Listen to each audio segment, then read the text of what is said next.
I need it.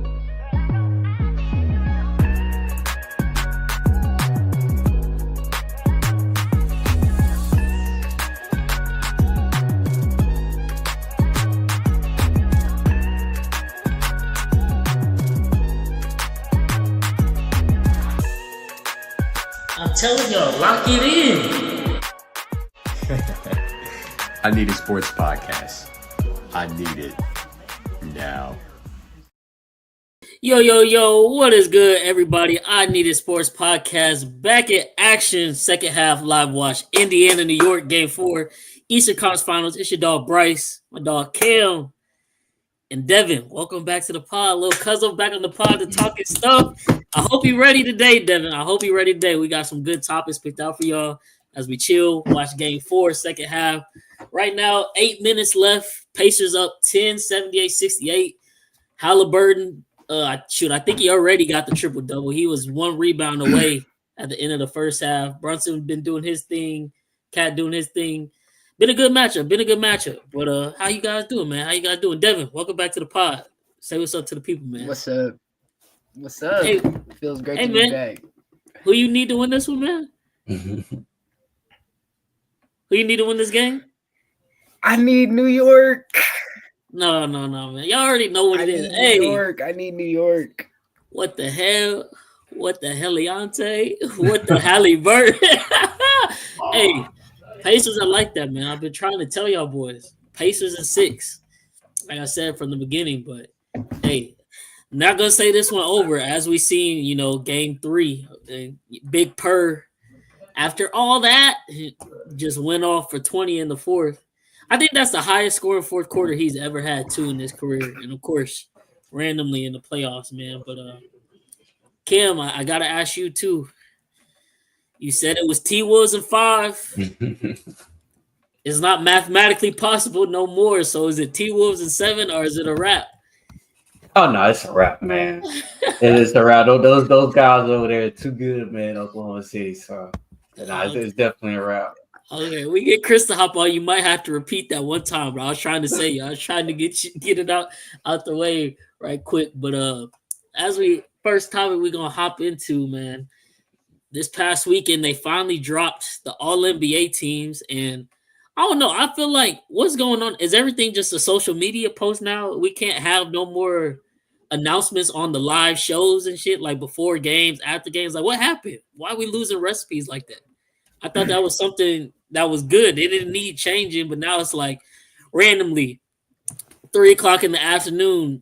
Oh, here's the first team All NBA picture. Like, come on, man. I don't like it. I don't buy with it. Shoot, they even announced SGA MVP from a Shams tweet. Like, you could have saved the announcement right before tip-off. Like, we all knew he was getting it, but still, like, it's all about the presentation. But yeah. We're gonna get right into this All NBA. Did they get it all right? They get it all wrong? Who got snubbed? How y'all feeling with that one? But yeah, so first team. I don't think there's any problems necessarily with the first team. I mean, SGA, MVP, Jokic, obviously runner up to the MVP, but he had an argument MVP himself. Giannis did his thing. Tatum. I guess maybe. How y'all feel about D. Mitchell? D. Mitchell's the only one I've seen catch a little bit of flack. I know you. Why D. Mitchell deserved to be on the first team, then? Why? Why deserve it? Because I get what? Y'all finished with 60 I love this question. wins. I love this question. Come on, let us know.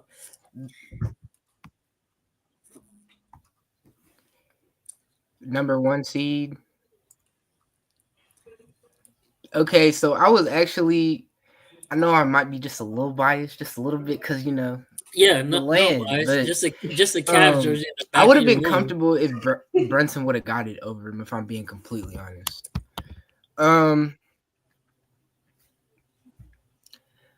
Brunson might have been snubbed because he played less games and he had the same, if not better, stats this season.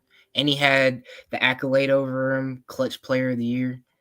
So I would have been comfortable if either of them would have got it. But Donovan, proved himself to be a better defensive player than Brunson this season. So maybe that puts him ahead of him. But I was really comfortable with either or. That's right. That's what I was gonna ask. I was gonna say that's what I've been seeing is a lot of people feel like Brunson got snubbed. But I mean, like you said, Cavs did get first place in the East by a healthy margin. Obviously, too, people got to keep in mind these awards come out. We in the conference finals now, so everybody like, oh, they didn't deserve that. This is a regular season award, so it doesn't have anything to do with what the Cavs did in the postseason because we know they flopped out. But Donovan Mitchell did have a great year, led them to first in the East, damn near first in the NBA. They had wasn't it like a record like 3 15-game win streaks this year? They were on pace for like 70 games for a good minute. So I get it. But he also did have defensive player of the year on his team as well. Brunson didn't have that, but I'm not mad at it because given what the Knicks had, like their offseason, the Karl Anthony Towns trade, Mikal Bridges, coming into the season on paper, you would think, oh, the Knicks supposed to have a better year than the Cavs, and that definitely wasn't the case. So I'm not mad at Mitchell getting the first team nod, but hey, I get some people's gripe with it, especially the New York fans. It's really New York fans that I see the most. But what you think about it, Cam? Nah, I like it. I mean, he was the best player on the best regular season team in the NBA, so I don't see nothing wrong with that. So first team, no problems there, no problems here. Second team though, is where it kind of, I don't know, maybe not to y'all, but to me, it kind of do get a little dicey. Cause I'm not gonna lie, man. I just feel like, hear me out. Steph shouldn't have been second team this year. And I know you don't think Steph should have been second team? Yes, but not even so much as like saying he didn't deserve it. I just feel there's one player that deserved it way more, granted how their season went compared to Steph and the Warriors. Because Steph and the Warriors were struggling. He was looking the whole first half of the season, they were looking bad. He was looking bad. They obviously made the trade for Jimmy. They went on a run to end the season. So props to them. But they still got 7th seed in the West. You telling me from what we've seen, like, let me see one second. I had it pulled up. But Steph averaged 24, 6, and 4. Like, those are good numbers, but those aren't Steph numbers. And then you got on the third team, Cade Cunningham averaging 23, 6, and 5 for a Pistons team that went from 14 wins to 40-plus wins this year. I feel like that's got to account for something. I feel like he should have got a second team on nod. But I feel like Steph's name just holds so much weight. That's why he got it. And I'm not going to lie, too. Cam, you might not like it. I wouldn't have been mad if they put him in over Bron. Bron and Steph, I feel like they got the second team. Not that they didn't have good seasons, but given their track record and who they are. It wasn't like to their standards. And I know Bron 40, Steph like 36. So I know they're getting older. They're not in their prime no more. But for their standards, they had good seasons. It wasn't like no great season for real. There are other players, I feel like, younger players that could have got that nod for second team, but I get it. I will put up my vote for Cade. Take whoever you want off, but I think Cade deserves second. And like I said, y'all think Brunson might have deserved first potentially. So it wouldn't be him. Ant led the league in threes. Couldn't be him. Mobley, defensive player of the year. Shit, how many defensive player of the years don't make first team All-NBA for real? So, I mean, it's either Bron or Steph, but I feel like Cade could have replaced one of them. So I like the Curry take. I think I do, because that first half of the season, we didn't even think they were going to make the playoffs. We really didn't. And then they made that push for Jimmy Butler, and then that like took some weight off of Curry, if that makes sense. No, it did. But It definitely Bron, helped him though, out. I'm not taking Bron off the second team, because like what he was doing, he's 40 years old. I get it. Look, you finna be Cam favorite. Cam he like, I don't even gotta step in and say something. He got it.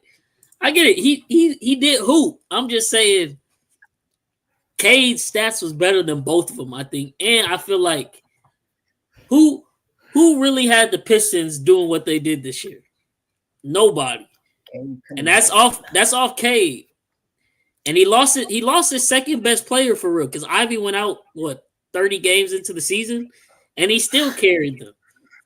So, but that's why I said my vote would really be for Curry to be moved off. I like Braun being second team, but I was just saying out of the whole second team, it would only be them two that I feel like Cunningham could have replaced. But it is what it is. So, but how you like the second team lineup, Cam? I mean, I'm not mad at it either. I know you said stuff. They barely made they was gonna make the playoffs or whatever, during like All-Star break or whatever. But they still got 7 seed in a very tough West conference compared to the Pistons who got 6. So I know that probably played a factor to it. And then the stats, K stats definitely was better than Steph, but like you said, it's still Steph. Like his name still holds a lot. Oh, wait, and and by the numbers, technically, like if K would have gotten in, it would have been like over like Brunson or Mobley, because Steph was at 3, and then LeBron's at 2, and Ant was at 1 for like second team, like points or whatever. Yeah. I guess so. I don't know if y'all seen people talking too. There was a lot of talk surrounding Mobley, and I think some of it was a bit like swayed by his playoff performance because obviously flaming out in the second round, he didn't do much.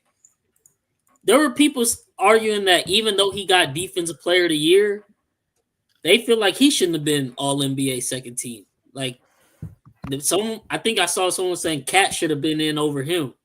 And Cat did his thing in New York, but I mean, again, team success, I don't know how much it plays a part into like the voters' mindset, but it clearly does because there's a lot of people who put up great stats on losing teams that don't even sniff these lists.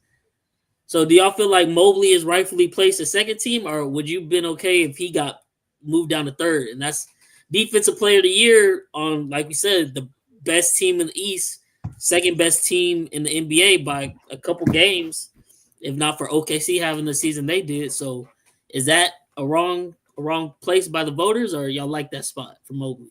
I love that spot actually. I know you do. I should. Nah, I think second was all right. I think second was cool for him. Okay. Yeah, I like second. So what lead does he take next year, Devin? Because I mean, I'm assuming. I mean, the NBA is crazy, and there's rumors saying this is probably going to be one of the craziest off seasons we ever seen. But what's the moves that you're making if you're Cleveland? Because you can't bow in the second round again, especially with the way y'all played through the regular season. And now you probably going to get gifted a year without Boston having Tatum. At least that's what it seems. So who's really in the East? Maybe Giannis even gets traded out the East. Y'all really got to take advantage next year. So what needs to happen to change y'all's fortune? One thing I'm going to do is I'm going to get a backup point guard.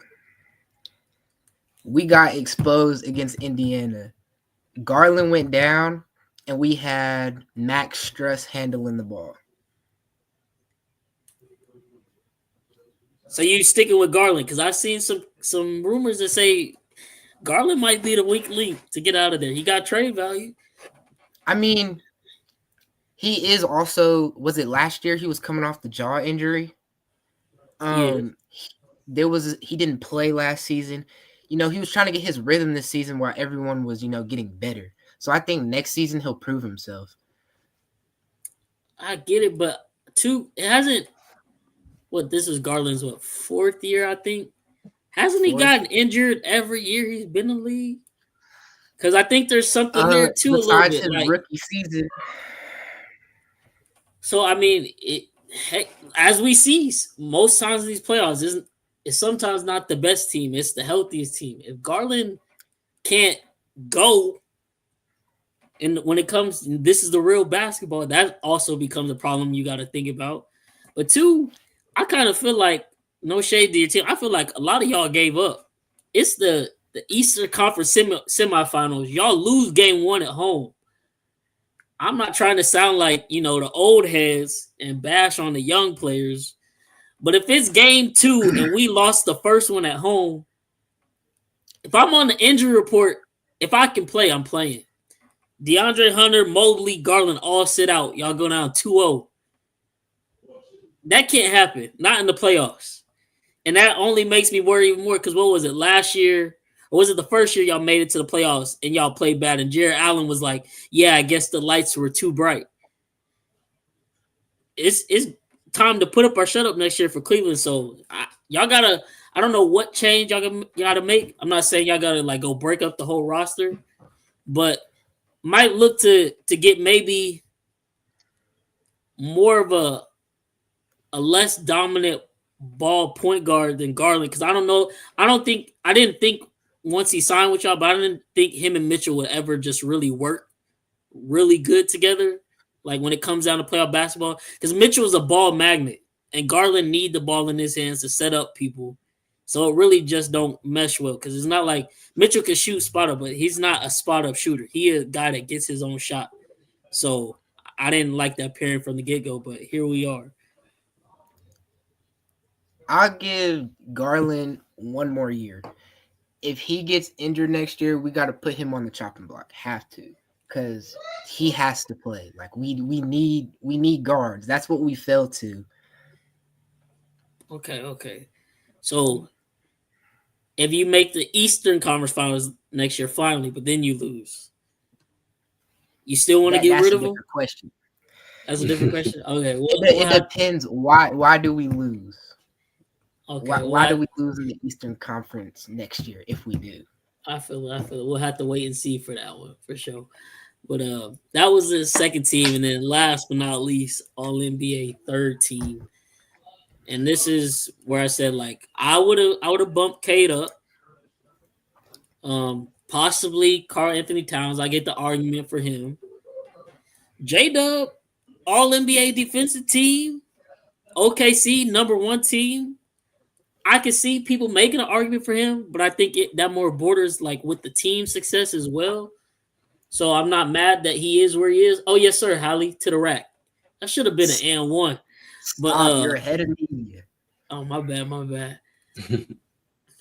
Halliburton doing his thing on your Knicks. Oh, and I'm sorry, he just got a steal too. He locking Brunson up. Yes, sir. Come on. You know he had to eat today. You know why? Y'all know who back in the building tonight. Why would they let that happen? And it's a home game. They free Pops. Free Pops till it's backwards. I think they said he in the suite though. He not on the court no more. But yeah, where they have him? They got him somewhere up in the suite. I think they say he can be back, but just not on the floor. They can't trust him no more with the crazy stuff he did. Talking about, I was thinking about that. I didn't even see Giannis. I was seeing right through him. Yeah, you ain't see the 7'3" Greek freak standing in front of you. But All NBA third team, Harden with another All NBA selection. Jeez, if he could just ever produce in the playoffs, man, he'd have one of the most legendary NBA careers. But we know that. And then my guy, Hallie. Making his way into the top 5 point guards in the league, maybe top 3, depending on how the rest of this playoff run shake out. But got to put some respect on his name. Any problems with All NBA third team, or y'all solid with this one as well? I'm solid with this one for sure. This one was straight awesome. Okay, so you think is it maybe we'll have to wait to see what Chris say, but y'all think OKC J-Dub should have got a higher nod given what they've done, and he was their number 2. I couldn't. Don't think of playoff J-Dub because I know he's up and down in the playoff. But in the regular season, J-Dub there was a reason. It was they might have to trade him because he might be too expensive. Given the fact Shea about to get his max. But J-Dub been doing his thing, so. But there was a time this season where he was one of the best defenders in the league. So I get it, bronze 40, and he was, having a good season. But I could like understand the argument if he gets it over Bron. I mean, Okay. So that's he just the proves himself a teams. lot. Now, is there any player that did not make one of these three teams that's all-time snub, all NBA snub? Because there's one glaring one for me, but I don't know. But I'm gonna let y'all go first if y'all had any snubs that didn't make the list at all. I don't think I have one. I really want to hear what yours is. Oh, you gotta know who my snub is. What's my team? The Rockets. How the hell we get second in the West and Alper Sengun don't make an All-NBA team? Because Jalen Green was nowhere on the voting ballot at all, which means voters didn't think he was the main, culprit of the Rockets being good this year. Our best player, Alper Sengun, 19, 10, and 5, second in the West with the young Rockets team, one of the youngest teams in the league. You telling me that's not good enough for at least the third team All-NBA? Especially if they do value winning too, clearly by the way some of these votes lined out. Because we just said they gave Mitchell the nod over Brunson probably because Cleveland was the second best team in the East. Sengun couldn't even get a spot. And he the second best team in the West, which the West is way more loaded conference this year. He did his thing. I'm not necessarily mad at it because I'm hoping this fuels him unless our dumbasses trade him away this offseason, in which case you already know yes sirs, I'm with Indiana at that point. But no, I feel like that's got to be a snub, bro. Ain't no way. How do Whose you spot are you thinking?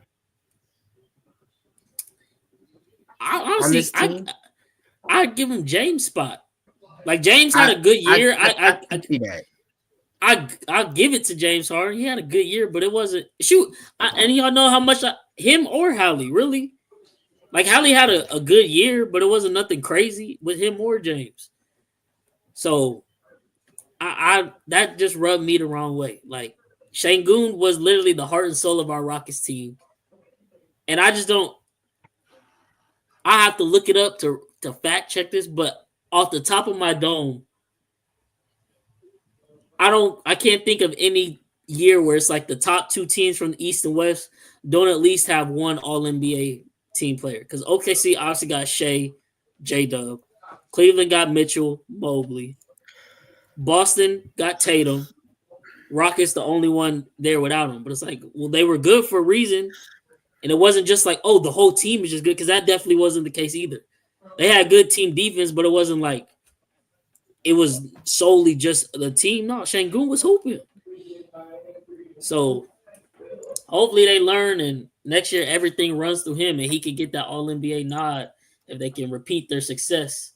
But I think he could have gotten it over J-Dub or Harden, me personally. J-Dub? Yeah. I'd probably say Harden or Halliburton. I don't think my bad. What you saying? Oh, because Halliburton, he had like a good season. He was showing us sparks at the beginning, but he didn't really make his push until the end of the season, like at all. Yeah. He did. And that's kind of my reasoning for Harden too, because Clippers were good, but I think it was like, what was it, like February timeframe? That's where they really got on their run. But before then, they were just kind of getting by, just staying above. They was right there in the play-in for a good portion of the year. And then, went on their little run at the end. But I'm like, second in the West, that's tough to do. Obviously, it didn't amount to anything in the playoffs. But like I said, this regular season stuff, so that's got to count for something. It got to count for something. But, hey, Sengun, you're going to have to use this as fuel, my guy. We're going to have to get back right next year, and the league going to have to pay.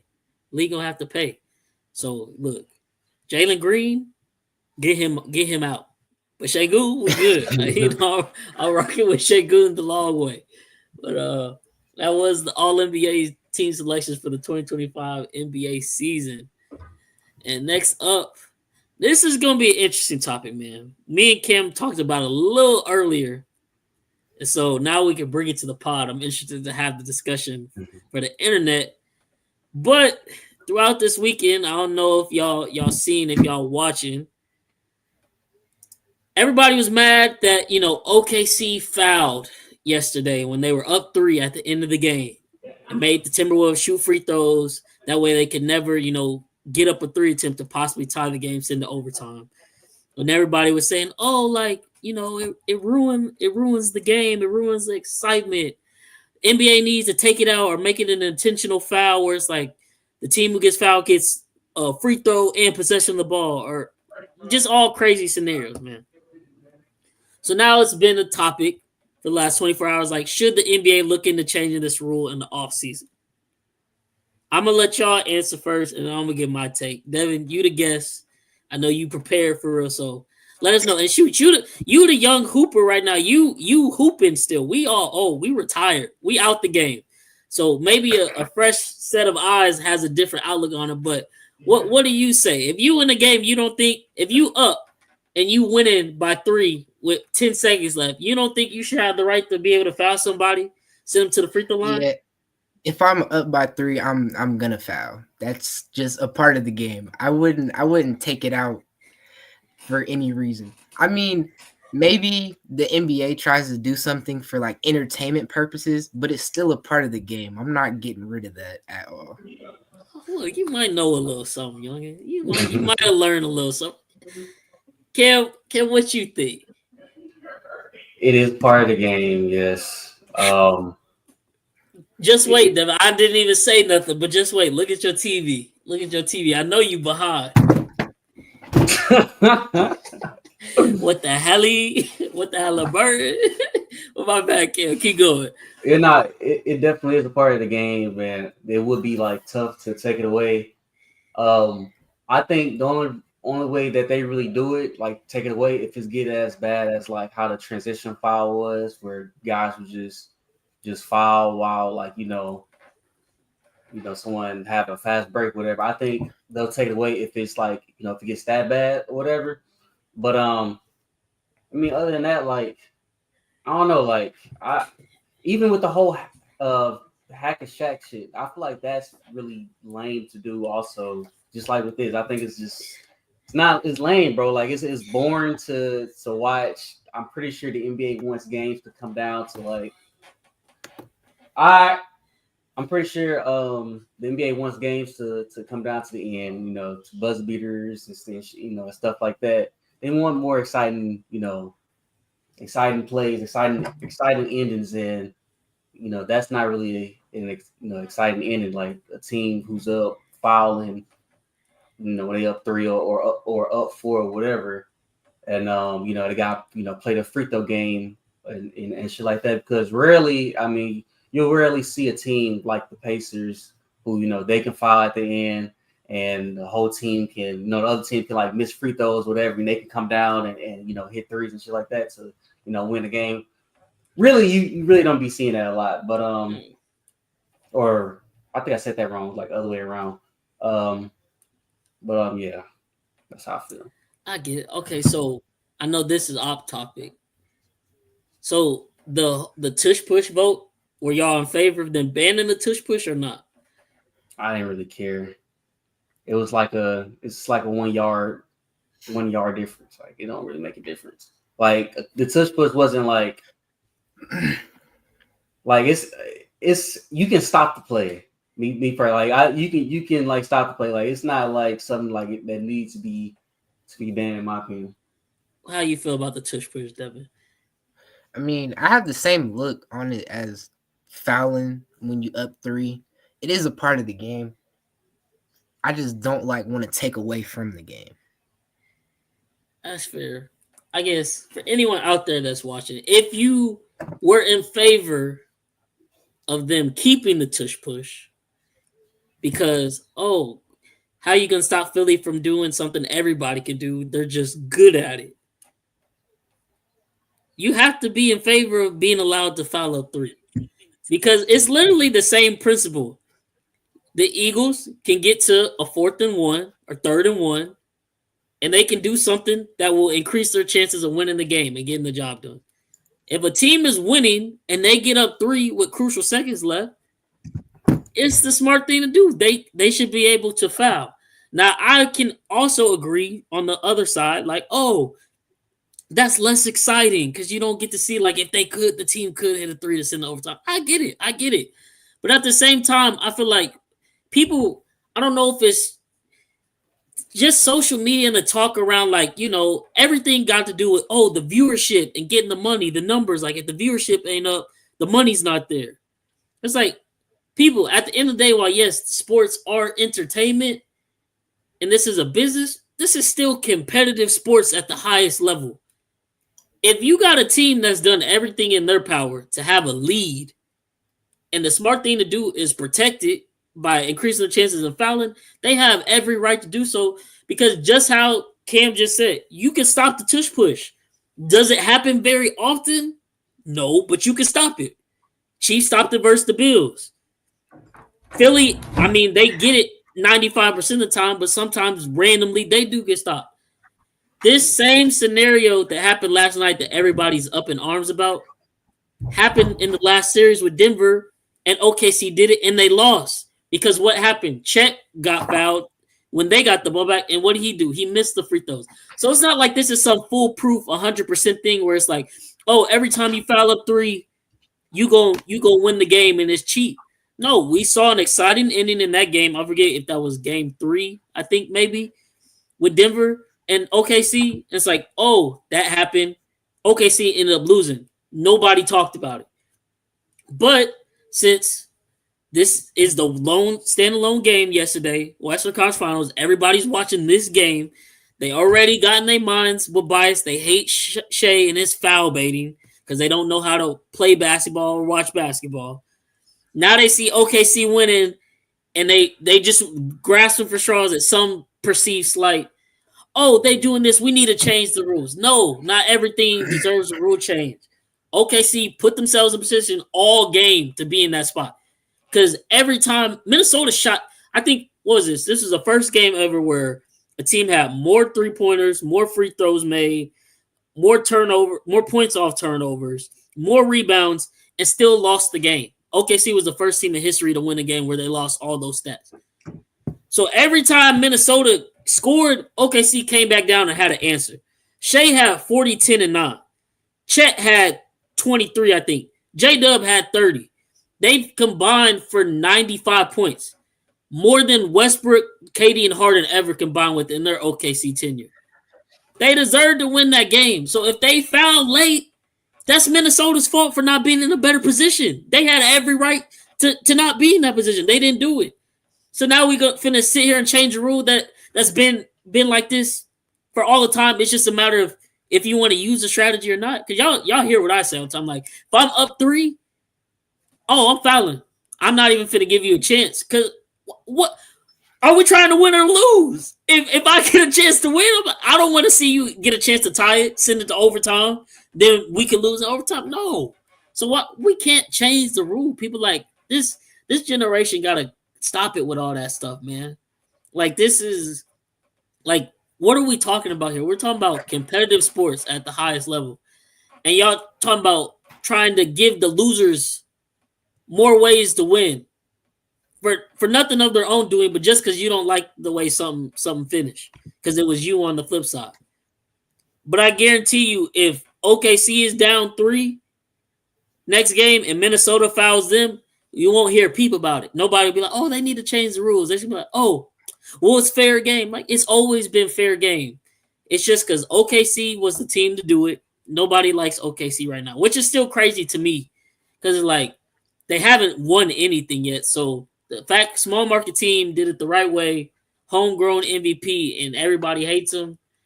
It's just weird and funny, but that's where we get back to the discussion. It's like, do people not enjoy basketball? Because at this point, you're just finding anything to complain about. Like, this playoff's been one of the best playoffs, I feel like, in my personal opinion, over the last couple of years. All the comebacks, the crazy finishes, like, these games have been elite.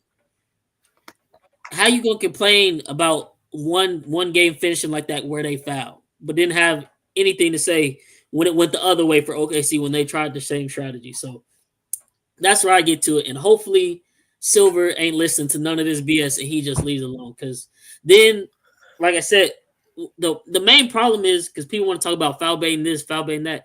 The main problem is, oh yeah, look, my mom. Yeah, it is a result of participation trophies. Nobody earned nothing no more. But the main problem is that people are refusing to talk about the refs are just bad. So you telling me the refs are bad and we're about to throw something else on their plate to judge? Because it's going to be a judgment call. Like, if you foul late, who's to say it was intentional or not? The ref has to make that decision, right? And we all know two refs ain't going to call it the same. So what happens when one ref calls it an intentional foul and say this rule is like, oh, they get a free throw and the ball back? And Most then another be intentional. Yeah, but I'm saying like it would, it's gonna be that one instance where it's like whoever on the other side of it gonna be like, oh no, this bullshit. We can't do this. Exactly. The games already be long enough when the final 2 minutes come because everything get reviewed. The games will literally last 4 hours. This is not what we need. This is the opposite of what we need, especially if we talk about keeping viewers and all sorts of stuff like that. So I'm not in favor of it. I said this is his mama. I know it's not my mama. But yeah, man, I'm not in favor of it. And I just feel like it's just OKC is the team to hate right now. And they're gonna keep hating as they more than likely go on to win this championship. And next year everybody gonna be rooting and praying on OKC downfall. It'll be funny to see Chris in that space. He's never been on that side of it before with OKC, but oh yeah, man. Siakam, hey, come on, let's get it. But if they were to propose the route change, Kim, what is your? Because, like you said, most of them gonna be intentional. What is your definition? Because you have to make a definition of it for them to go by. So, what constitutes as intentional? Because the take fouls, it's like, oh, if they're on a fast break and no one else is down there and you grab them, that's a take foul. That's kind of easy to measure. How do you measure an intentional foul when it's late? Because, like I said, I always thought like when we were in those situations when I was playing, I was always taught, oh, make it look like you're just trying to reach for the ball. Just go foul him. But like reach, like literally go run into him, foul, act like dive for the ball, but foul him. And sometimes because it's late game situation, there's a few times here and there, ref wouldn't even call the foul because they just trying to let the game play out. And then, people really be mad. So what do you define as the intentional foul? Is it like fouling as soon as on the catch? Like that's what you want to get rid of? Because I will say I don't like how like OKC does it, but I hate how they don't even let time go off the clock. So it's almost like they're shooting themselves in the foot and doing it. Because they fouled yesterday, and they did in Denver too. They fouled yesterday like 0.6 seconds went off the clock. I'm like, you didn't even waste no time. Like the point of it is to waste time and foul. They just fouling right away. So I get if it's like that, that's like truly intentional. But what's your definition of it? Yeah, I mean it'll probably be like multiple fouls, honestly. Like they'll have to show like before like it gets processed, whatever, they'll have to show like, okay, like if it's a foul like this, like that one we just said, like someone catch it and they run up to him and foul him like that, that'll be one. Then another one, if it's like, okay, like the guy trying to make it look like he's reaching in for the ball, but you can tell he's actually like trying to like foul him in a way, then that one, that would be. That's what I'm saying. You gonna get everybody up in arms on that one because even though we can be like, oh, that looked intentional, and like, well, it wasn't. I was really going for the ball, and you'll never know. And that's where it's like it's a judgment call. That's where you got to go review. I mean, you got to just make the play right. If it's gonna take a while, it just takes a while. Yeah, just get it right. Because it's some media talking heads that's on the side of like get this out the game. But these the same ones when that one clip dropped from LeBron podcast when he was still doing it with JJ. And they talked about those scenarios like, yeah, shoot, if I'm up, I think, what was it? If I'm up 5, I would foul because it then keeps you at a 3-point game and all you got to do is make one free throw to make it 2 possessions again. everybody's like, "Oh, that's a great idea. Why don't more people do it?" And now you see people doing this, like, "Oh, we got to get rid of this. This makes it for a less entertaining game." Yeah, I don't think nobody's like saying, "Oh, that's stupid to do." Like, why would you even do that? Like, no, that's just dumb. No, I think everybody's aware that it's pretty smart to for teams to do it. It makes sense for teams to do it. I think people just saying it's just trash to do. Like, it's a boring ending. We don't want to see a boring ending. We want to see like we want to see Ant go down there and hit a 3 to go to overtime, or someone go down there to win the game. And I mean, I don't know, man. Like, we've seen this happening like all the time, man. It's probably like a 99.9% chance whoever's following that's up, they're going to win the game. But that one time we've seen the different time. That's probably the only time we've ever seen the whole year this year that a team that has came back from that, or like probably a couple times that a team that's came back from that. But other than that, majority of the time the team is winning. I guess. I mean, I'm not saying it's wrong how you feel, because I see from that standpoint, but I'm saying from that standpoint too. Like I said, this is not on topic, but at that point, take away the tush push if that's how people feel. If it's about entertainment, because it's like, yes, it's not impacting the game though. It is, because Philly can get the first down. Yeah, you can stop it, but it's like, for entertainment purposes, wouldn't you much rather see a play drawn up to try to get a 4th and 1 for real, instead of, just take the ball and 4 people just gonna push Jalen Hurts in his ass and we gonna get the first down? Yeah, entertainment purposes for sure, but it's not drastically impacting the game. It is, because I mean, really. They not winning or losing the game by doing the tush push. They're really not. They when the game get down to the clutch, the final drive, all they gotta do is get 8 yards. Before the tush push, huh? We don't see that all the time. They do it. They average like 6 of them a game. Once they get 8 yards, you in tush. And it do affect the game, because what do they do? How many touchdowns did Saquon get robbed of? Because when they get to the one, everybody knows, Jalen Hurts tush push TD. It's almost like it's decreasing the chances significantly of you being able to get a goal line stop, because they're gonna use that play. And they have every right to do it though. Just the same way, if you up 3, you got every right to foul. Okay, but at the end of the game, it's not like they're not doing it to win games. If they got a 4th and 1, at the 50 with a minute left, how many times and we don't see it a lot. Okay, and how many times do we see what OKC does? Not a lot. A lot of times. No, because that's what I always be saying. I'd be like, I don't know why they don't foul. A lot of teams don't be doing that. No, we say that a lot. Did New York or Milwaukee foul when Halliburton did what he did? No, actually. No. When LA lost to Gordon on the tip-in, did they foul? No. I'm gonna have to go back and look.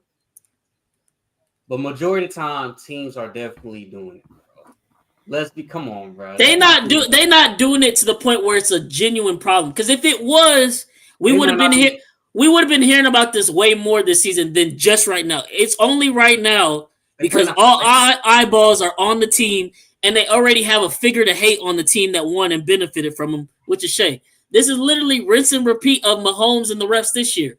Everybody's watching the singular game. You already don't like Mahomes, so any call that goes in the Chiefs' favor, you feel like, oh, this is rigged. They're cheating.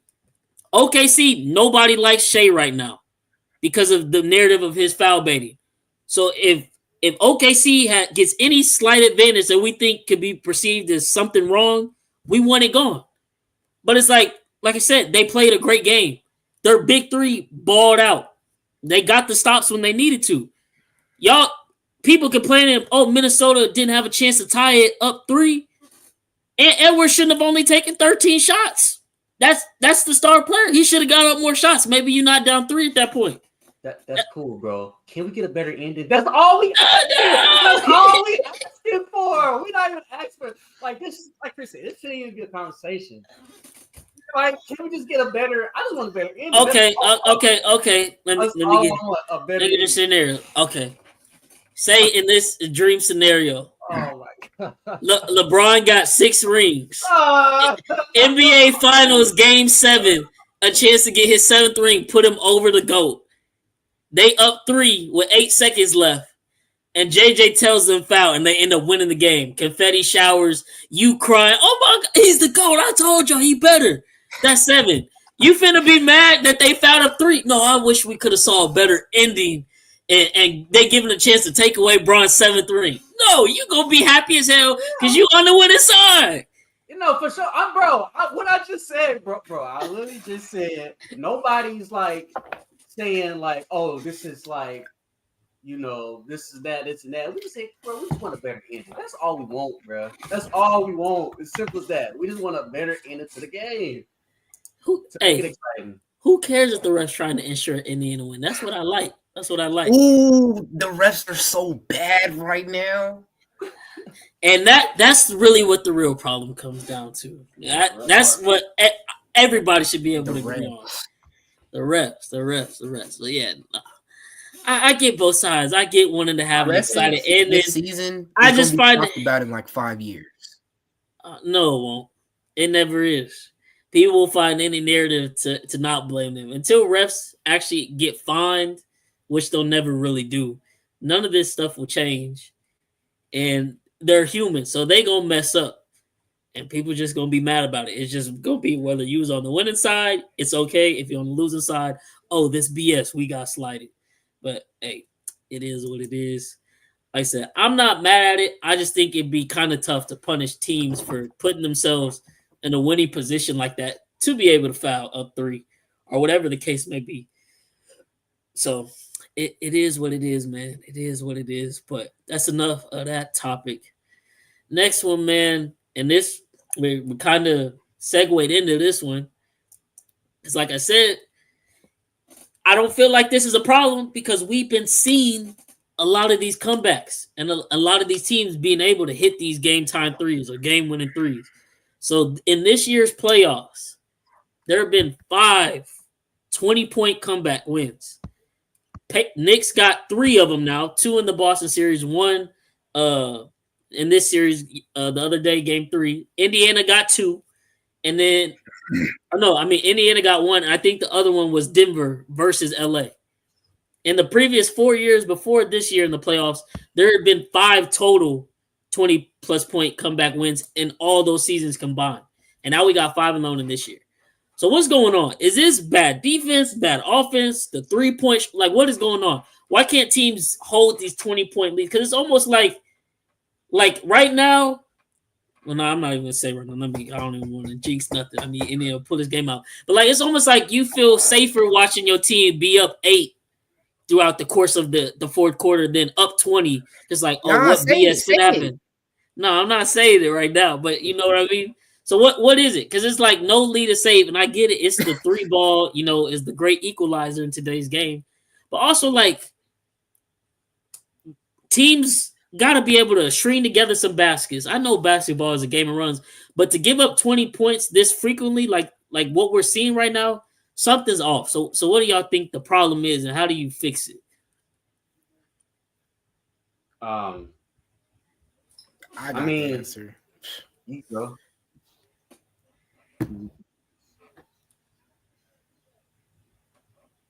What you finna say? Excuse me. I think too many teams are living and dying by the 3. Like, not the teams that are down, but the teams that are up. Like, if I go up by 20, it's time to sit down and run offense. That the Knicks came back 20 points against the Celtics. The Celtics made history in the Garden that day. They shot 15 for 60. Yeah, that was we got an argument about that because I was like, I'm not saying I get it. It's the Celtics' identity to shoot all the threes, but I'm like, at some point you would think like, oh, we've missed 10 threes in a row. Maybe, just maybe, I should go to the basket or get a midi. No, they weren't doing that. And like you said, they live or die by the 3. We thought usually because they always have one bad game in the playoffs, in a playoff series where it's like, oh, they died by 3 tonight. Turned out they died by the 3 all series long versus New York, which nobody really saw coming. But also, like you said, they stopped running offense, and it's like a lot of these teams and even the Knicks do it, which sometimes I feel like slows up their offensive progress.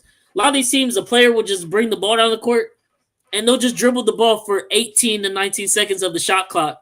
You got 5 seconds left. Then it's hard to create if you ain't go nowhere, if you're just standing damn near at half court dribbling and you swing it off to a teammate and put them in backside and they got to jack up a three. Other team comes down, gets buckets, and now they're going to run. And that's the offense you're doing. I don't know what it is with teams and selling for that type of stuff, but keep the ball movement going, run stuff, try to get to the basket. Because one thing that made me mad with the Celtics is, like you said, they were selling for threes. And I'm not saying, like if they just go for layups, they automatically win. But you put refs in position to make their mistakes. The refs will have to call something you drive enough times. That's just the law of averages. You get a couple freebies at the rim, or you get a couple free throws after a foul, then maybe the 3-ball falls. But no, Boston didn't want to do that. The other day, Indiana, they just stopped. Their offense just got stagnant. Halliburton stopped creating. Next thing you know, Knicks come back. LA, James Harden just disappeared after having a great first half. And then it was like, oh, we got this in the back. Like, no lead is safe in today's league with the 3-pointer from the flip side. But on the other side, it's like, no, y'all gotta find a balance. And I think that's kind of, which again, I don't understand, but I think that's kind of OKC is almost like OKC goes on to win this championship. I feel like they're low-key saving the game of basketball. Because for the longest time, for the last 7-8 years, the mid-range has basically disappeared from today's basketball game. But Shea and OKC have made the mid-range okay again. It's like, no, you don't have to shoot 63s a game like the Celtics to win in today's league. You can play great defense, take what the defense gets you, get to. Sure, you'll get threes because you're going to have to get them up. But everything, you don't have to live and die by the three. And I think that's what a lot of people hate too, because like they got so accustomed to seeing 3-ball. That's it. 3-ball or dunks. That's all they see. And now it's like, well, what we were told is you have to be able to shoot threes to win. We don't see OKC shooting threes like that at a prolific clip. Their best player, SGA, the MVP, doesn't shoot threes like that. But they're winning basketball games, and they're doing it at a historic clip. Oh, I think we might have lost Devin. Uh-oh.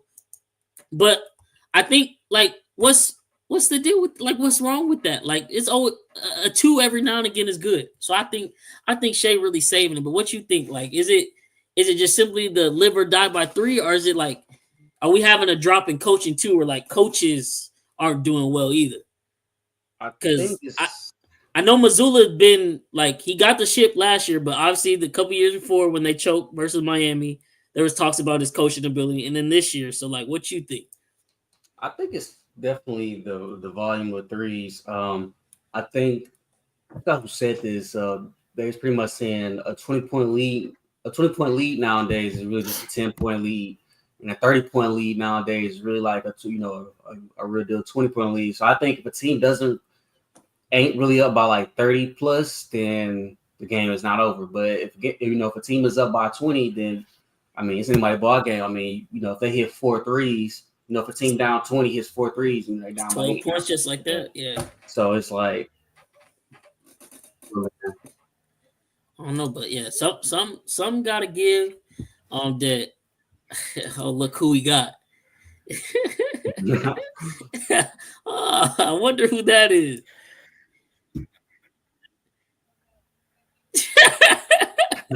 Gilbert Arenas and Jordan Poole. All right, good. But yeah, man, like it's okay to have a mid range, but yeah, it's been a while ago. But like you said, that's where if we go back to our last topic, I feel like the fouling while up isn't really a problem, because if that was the case, a lot of these teams wouldn't be dropping these leads like that. Because at a certain point, I would just start intentionally fouling. Like New York coming back and Mitchell Robinson on the court, foul. Let's end this run, this momentum. But we don't see it. We keep seeing these historic comebacks. Ooh, dang, I ain't know we missed both. That's big. Come on. We need a bucket right here. Put some pressure on them.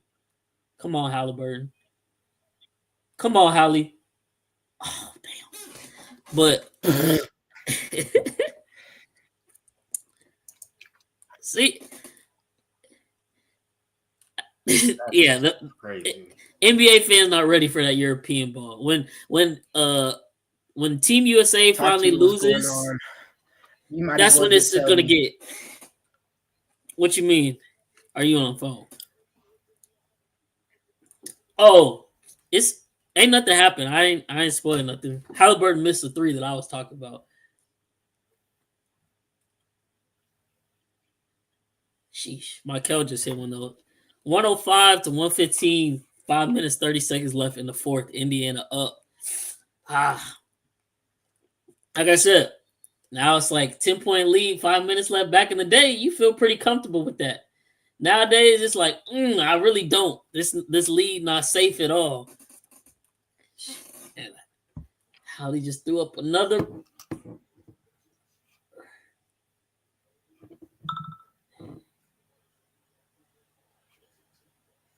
They better not call that no intentional foul for real. I don't think that's a good hard take foul. He aight. But last but not least, I know this is y'all favorite topic. Y'all both been waiting for, man. Knock on wood. It's very unlikely, but it's not impossible. So the series is not over. But it looks like down 3-1. Minnesota more than likely losing to OKC. Ant-Man, like we've been discussing throughout the playoffs, been very inconsistent. He's had his moments where he looks like what we think is going to be a top 5 player in the league. And then he's had his moments where it's like, oh, he's 23. He's going to grow. Like, it is what it is. Like, it's okay. Last night was one of those nights where it's like, okay, he's 23. He got a chance to grow. Pivotal game 4 at home. Team was shooting lights out. Ant-Man 1 for 7 from 3, 5 for 13 from the field. One problem, only 13 shots. Julius Randle finished with 5 points, which absolutely can't happen. And then they end up dropping the game. And Ant-Man and the post-game pressure is like, I didn't struggle. Like, I made the right plays. I feel good. It's like, I'm not saying he didn't make all the right plays, but, like, I don't know if y'all seen that clip with D. Wade in an interview he did not too long ago. But he would say, basically, when you're that guy, like, there's only so much your team can do. And if you're that guy, it don't matter if you're missing shots. You got to start shooting the ball. Like, you got to shoot the ball. It is what it is. Damn, Cat just got another. Look, lead cut to 6, just like that. Come on. He needs to have a 20-point quarter. Thank you, Siako! Yeah! Yeah, I'm sorry, I had to slow it out. I didn't want you to get happy on it. Come on, get a stop, y'all, please. No, it's 10-2 line. 10-5. Damn, they answer right back on one. Shit. That's what we need. We need to stop. New York. And what? Where's the foul, ref? Let's go. Oh, he behind. I'm not even finna do it.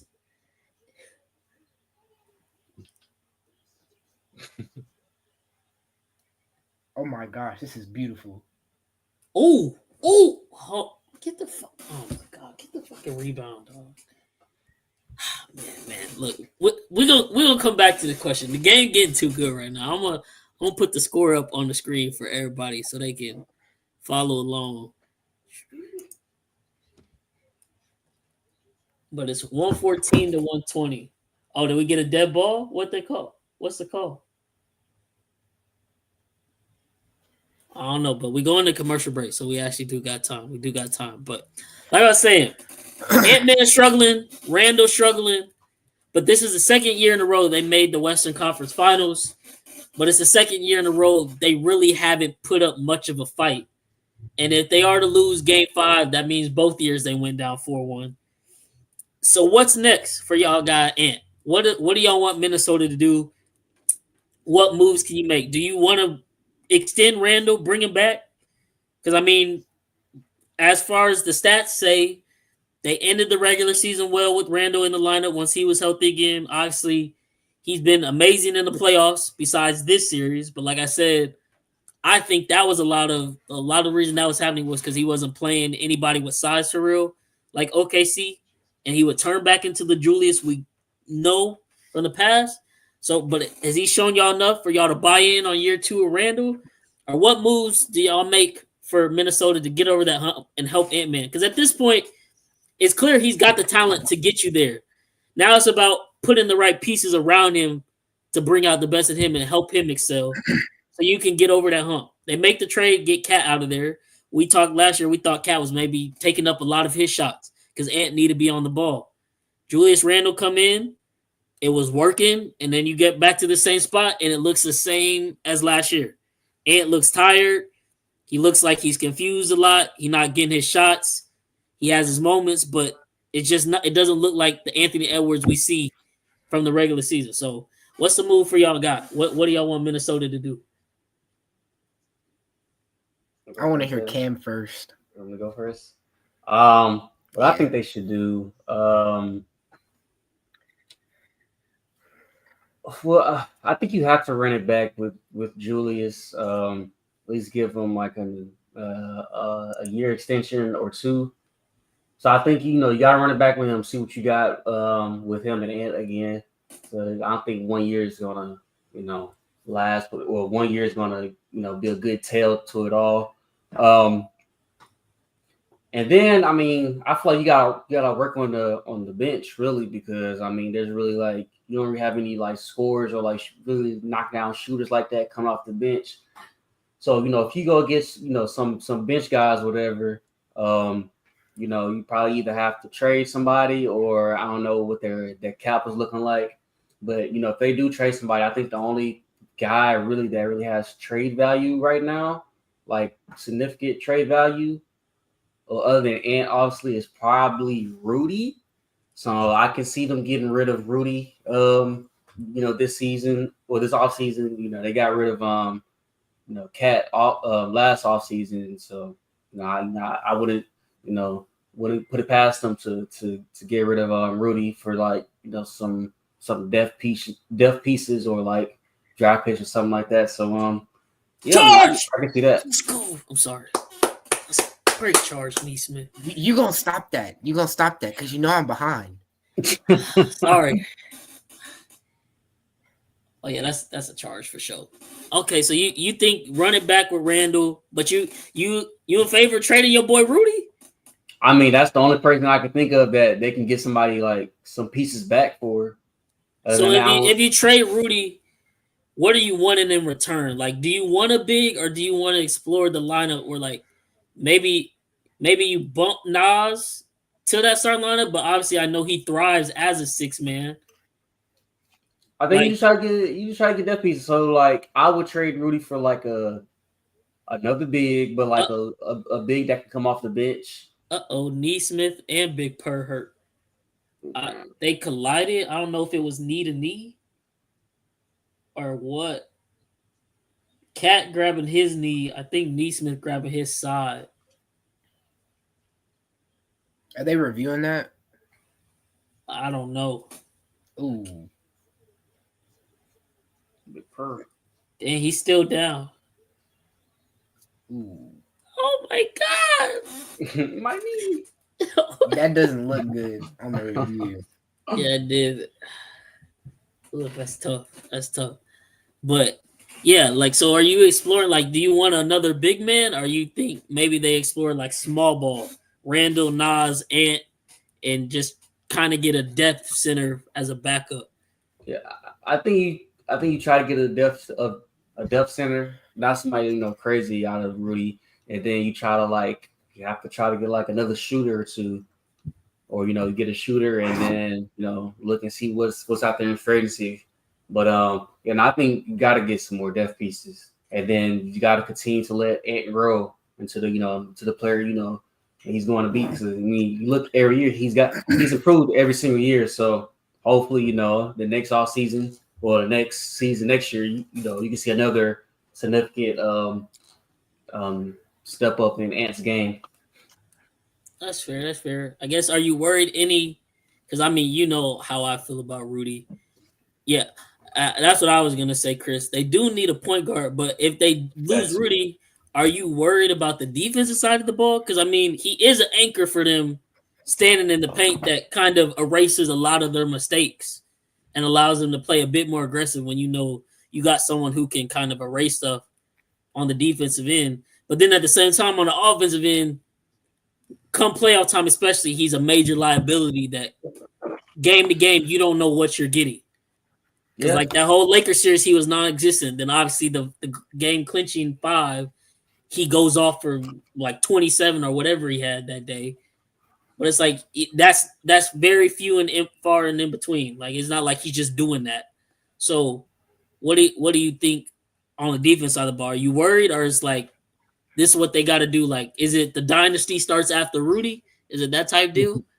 I mean, it's just whatever what the GM has in mind. So, like, if he just wants to go with like a team that's like pretty much like offensive minded or whatever, then I mean, you trade Rudy for like offensive guys. Or if you want to go, defensive minded wise, you're trading for like anchor center with like a 3-and-D type of guard or a 3-and-D type of wing player. So I mean, it can go either way. I feel like. Yeah. And Cat, we back to the game. Cat is in the game. He's got a heavy limp, but he's on the court.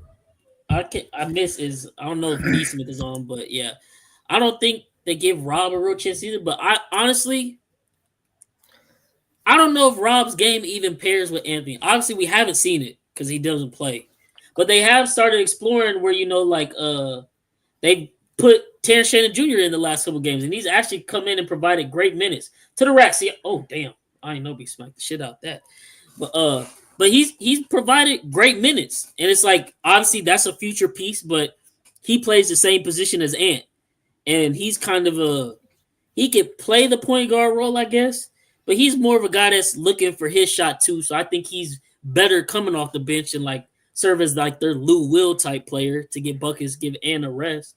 But they do really need a point guard. I feel like that's a big portion that would really unlock Ant game.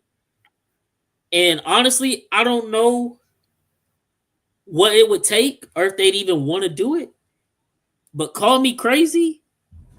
This is not a win now move, but they can still win now with it.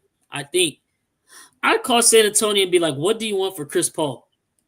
I think that would be tremendous for Ant's growth and just give him a true floor general. Ant's never played with a floor general for real. No knock on Mike Conley because obviously he's a solid point guard, but he's never played with a guy who literally can control the offense because while we want Ant to be better at playmaking, at the end of the day, Ant he's supposed to be a scorer. Go get your bucket. I need Ant taking more than 13 shots in pivotal playoff games, not worrying about, I need to get guys going. Like, yeah, you play make when you get your buckets and the defense starts, keying in on you. But if not, you go get your buckets. So they need a point guard. Who you think or what type of point guard you could see them trading for, or what would they want? Like I said, we discussed earlier, because I think it's probably gonna have to be someone from the East. I don't think they're gonna trade with anybody in the West, given they're trying to contend. You think they go for someone like a Garland, call Cleveland? Hey, what would you want for this? How can we make this trade work? I'm not saying it. I don't know. I'm not even saying the salaries match. I know it's got to be all types of stuff with the new CBA. Don't scare me. You call in Atlanta. Hey, can we get Trae Young? I wouldn't go for a big name like that. I'll go for like just a solid. Like a TJ McConnell or like a Ty Jerome, somebody like that. Like I would go after like a. You know who I would go for? Like that. Who? I mean, you said that they don't want to like look to the West, but Tyus Jones is a free agent. Tyus Jones. He is, and I'm still a Tyus Jones believer. I just think the situation was terrible in Phoenix. But yeah, I think he would be serviceable, and he'd be cheap too. That could definitely work, and that would give someone who's not, looking for their shot to take away from Ant's touches. Oh, they call foul. If they do go big name, what if they go like LaMelo? That'd be interesting. It would be, and I would love to see it, but at the same time, it would probably cost. It probably would cost a lot. Because I think that's one of their main problems is they have to extend Julius, but then it's like, what do you extend Julius with? to like stay under cap regulations and be able to get other pieces. But I wouldn't be mad at that one. It's just the problem is LaMelo just a big question mark and not his game. He's not healthy ever either. I don't know what was in the big baller shoes, but they all got bad feet and bad knees. So, but I would love to see it. Y'all know I'm a LaMelo fan, but I don't know. I don't know about that one. But they could go there. Let's see other point guards in the East. I'm trying to think. Shoot. Boston's trying to get rid of him. Do you try to go Drew Holiday maybe for a vet? I don't necessarily like that one. I'm just spitballing here, but I know that's a point guard who's probably going to be available. Who else, man? Who else? Shoot. Do you go the other ball? You go get Lonzo. Lonzo would be nice that would be a really good move actually. Because he would be fairly cheap, and then come on, top end dagger. Ah! Yes, sirs! That's GG's. That's GG's. I needed a game 7. And I don't know if that did it or already had it, but last time I looked, Halliburton still had 9 rebounds. But if not, that just occurred the triple double. He got triple double. Okay. No. Pacers agenda, check. Halliburton top 5, VD, check. Let's fucking go, man. Let's go. I know what I had today. Had the lotto ticket today. The Pacers. He got 15 assists. God damn. Halliburton over 9.5 assists. Indiana to win. Total points over 220. When that first quarter was 43-35 and Hallie already had 7 assists, I was like, please, God, just don't let the Knicks do anything stupid like game 3 and make some ridiculous comeback. But 3-1 headed back to the Garden. Is it over in 5 or 6? I said 6 from the start of the series, but Knicks are bad at home, and this is a bad loss. And you know, MSG, it's not a road game for any opponent. You know, they be going in there ready to show out, put on a show. Hallie walking it off in MSG. You think he said he only pull it out once, but what if he hit a game where I feel like you got to bring out the Reggie Miller choke celebration again if they were to do that. But what a game. What a game. That's what we love to see, man. That's what we love to see. Come on. Jalen finished with 31 of 9 of 19. Halliburton finished with 32, 12, and 15. It's like that. Trying to tell you. Jalen Brunson, 12 free throws. I don't see any foul bait tweets on my timeline. Don't start. But no, Halliburton definitely came out and set the tone. Siakam had 30 himself. I didn't even realize that. So Siakam came to hoop. Nembhard really ain't do. Nembhard was 1 for 9 with 3. But everybody else hooping. Mathurin 18 off the bench. That's big because Ben Mathurin actually been struggling all series long. And they was talking bad about him last game. But he came to hoop today. Man, Indiana 3-1, OKC 3-1. Any comebacks or is it Indiana OKC? Nah, it's Indiana OKC. It's probably Indiana OKC. Man. And people going to be like, oh, this is a terrible series. Who wants to watch that? Man, this is great basketball if you like basketball, man. Get out of here with all the miserable shit. This is amazing hoops right here, man. It's amazing hoops, but cannot complain. Chris said, I'm sorry, I'm a little late to this one. Chris said Keontae George.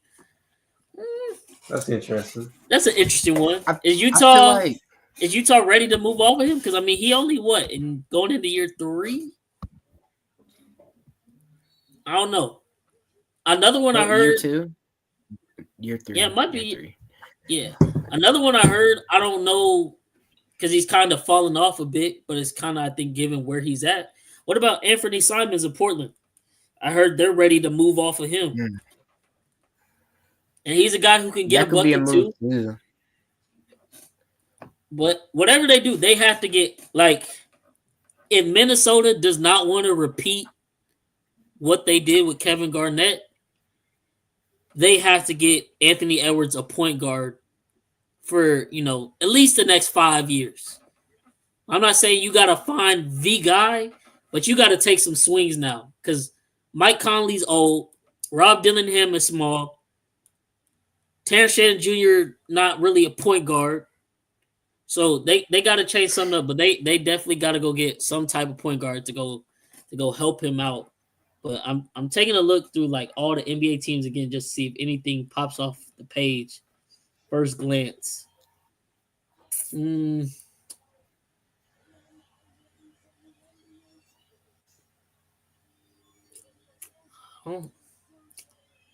really don't know. Man, when was the last time you seen the Pacers take a 3-1 lead? It's been a minute.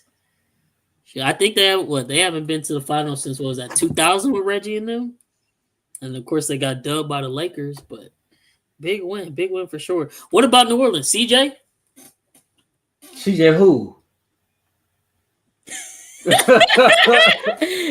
McCollum? Hell no. Not as a vet PG. I feel like he looks for his own shot.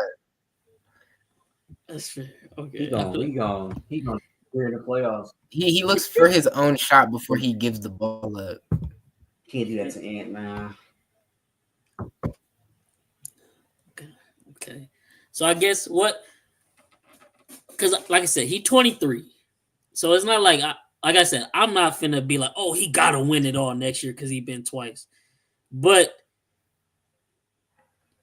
would y'all like to see him like take that leap next year? At least not necessarily from the team perspective, them actually making the finals and winning the Western Conference Finals. But I feel like at the very least, if they're gonna make it back to that spot, it has to have a great series. Like even if they lose, we can't look back on it and be like, oh, he left a lot on the table, like how we feel now and last year. But if that's the case again, are y'all worried about Ant?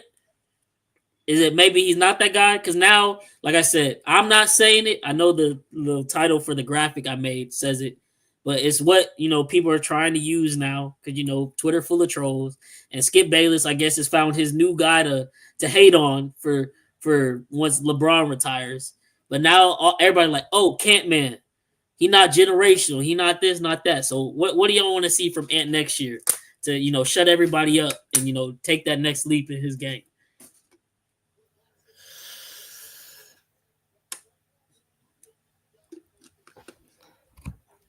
I think I only want to see him like be put in more positions to score. Like in the game they played the other night when they won by 40, he didn't bring the ball up very much. And last night he looked very indecisive. Like he would get a paint touch and he'd think about, oh, maybe I should go here, maybe I should go there. And it really messed with them. So I think they really do need to stack that backcourt so I can like see him score more and be in like better positions to score. I feel that. What about you, Cam? I don't know. I think just still, you gotta give him time, man.